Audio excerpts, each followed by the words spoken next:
Kumpleto na ang mga senador na kumasa sa hamon ng transparency sa kanilang Statement of Assets, Liabilities and Net Worth o SALN. Riches Tupures Senator. Alamin sa ulat ni Daniel Manalastas.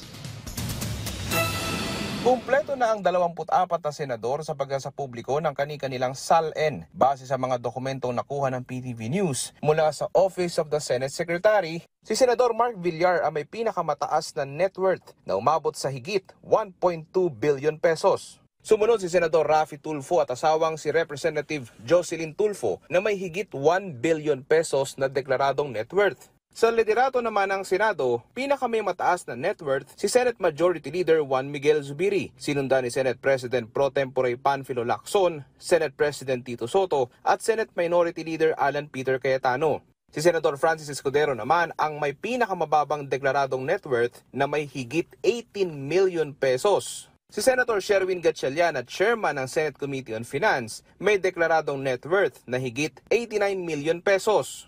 Ang ilan pang kilalang senador na magkakaalyado sa Senado tulad nina Senador Kiko Pangilinan na may higit 26 million pesos, Senator Risa Hontiveros na may higit 18 million pesos at Senator Bam Aquino na may higit 86 million pesos na net worth.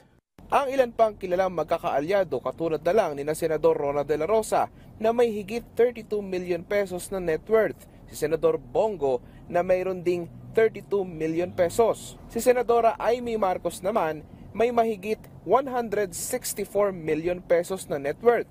Si Senador Rodante Marcoleta na may higit 51 million pesos, habang si Senador Robin Padilla na may higit 244 million pesos na net worth. Ang ilang senador naman na nasasangkot sa kontrobersiya katulad na lang ni na Senador Jinggoy Estrada na may higit 221 million pesos na deklaradong net worth. Si Senador Joel Villanueva naman may higit 49 million pesos. Habang si Senador Lito Lapid naman umabot sa higit 202 million pesos ang net worth. Si Senador Pia Cayetano mahigit 128 million pesos. Si Senator J.V. Ejercito may higit 137 million pesos. Si Senator Camille Villar naman may higit 362 million pesos, habang si Senator Loren Legarda may higit 79 million pesos at si Senador Erwin Tulfo na may higit 497 million pesos na net worth.